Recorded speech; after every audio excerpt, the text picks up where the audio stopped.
All right, Elizabeth, Aaron Hillier here, and so I'm going to get you started with some JavaScript stuff. This shouldn't be too difficult, especially if you focus on one thing at a time. There are several pieces to this, but again, I think if we focus on one thing at a time, we can go through this. I'm imagining this whole thing's probably going to take you 2 to 3 weeks, so it's a smaller project, and again, we can start at one thing at a time. So what's going on here is there's this file I'm going to send you, master top secret finished. Now, this was originally developed by some other outsourcers that really didn't do that great of a job. I wasn't a part of that. I just received this script from a friend of mine and want to really just redo it from scratch to accomplish a lot of the same thing, but in a much better, more robust way. So what's going on here is this script is attached to landing pages, so marketing landing pages that essentially allows you to do a number of things. So if you go to the top of this file, we're actually going to start here with the back button redirector, but before we get there, I just want to kind of give you an overview. If some of these details seem a little bit too much, you'll have the recording. You can go back when the time's appropriate or what, but just want to give you a high-level overview. So first of all, there's overall settings, global settings, and then individual campaigns. Now, this is using a third-party tracking software called located at volume.com. And volume allows you to take campaigns and if I go last 7 days, some of these stats actually aren't accurate, but you can get the idea. Oh, I'm not even connected to the internet now. Crap. That's fine. I don't need to show it. So the point is, I've got a number of campaigns that tracks all these different stats. I could click on this, and then I could report and drill down on so many different stats individually.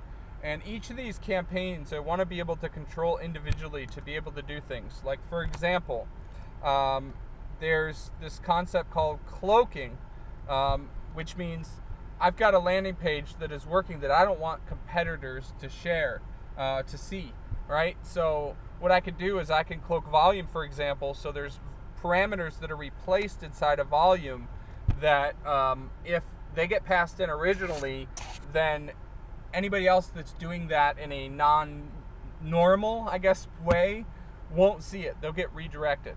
They'll get redirected to this URL. Same thing is true if they're viewing it from a non-mobile device. Then they're going to have this set. Then there's a back script that is pointing to this, which I want you to actually look up as well. Actually, we could go directly to this. Oh, I don't have an internet connection. Go figure. But that's going to be a requirement to do the first part of this, which is the back back button hijack, if you will. We'll talk a little bit further about that. As well as the ultimate tracking URL that gets stuck in a button click and so forth. Now, on the individual campaign level, I can manually override that back redirect. I can set an alert when they leave or when they enter, a second chance, and I can vibrate the device. And we also want to be able to add in audio as well. These are little pieces that we'll get one by one as we go through. So that being the case, what we really want to start with is the back redirect. So what happens is, if I'm on any web page, in my case it might be a landing page, and I go to, actually I can show you one of these to give you an idea.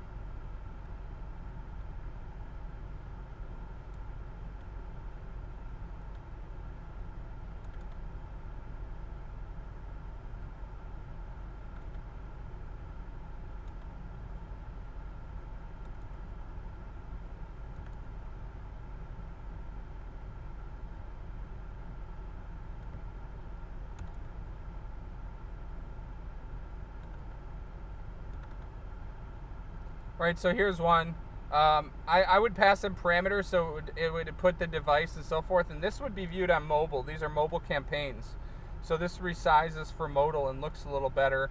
And there's a countdown timer and so forth, and ultimately some testimonials. I can go through and click these just to engage the user, and then when they're done, If they qualify based on their answers, then they've qualified to win, which means they go here and then they fill out a form. And so this is part of CPA, so I get paid for driving leads. So this is an example of one. Well, when I load this page, you've got an entry alert, for example, and you just saw an exit alert confirmation when I was leaving, right? So when I leave, it gives this. That's an exit alert, second chance alert. And then when I join, there's the entry alert. I should be able to enable and disable those as I need. Now, that being said, the thing we want to work on now is this back button.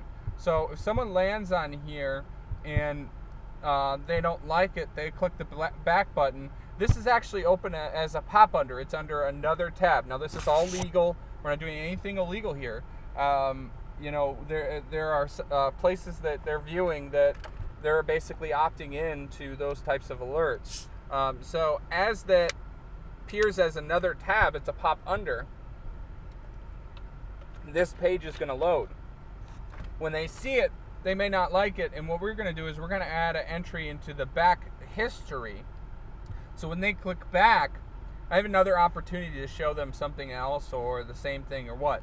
Now, what I don't want to do, and this is what these fucking morons, pardon my French, but it's really annoying, have done with this, and this is what I want to get away from, is basically where you, and I'm sure you've seen this, you end up in this infinite loop where I keep clicking back button and I can't go anywhere.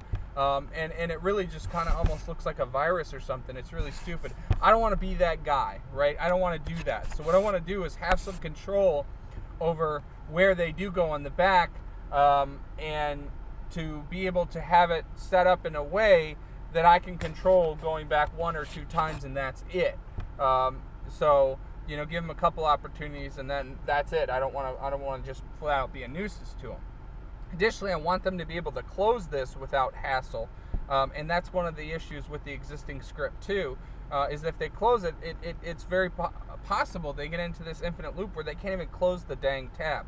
So while I am trying to market to them, I don't want to be an absolute nuisance and be annoying for them. That's not what we're trying to do here. So what we want to do here is there's this back redirect piece that what you can do is take this initial script, and you might start with this as a starting point, but in this code right here, actually, you may not even utilize at all. It may just be this guy here.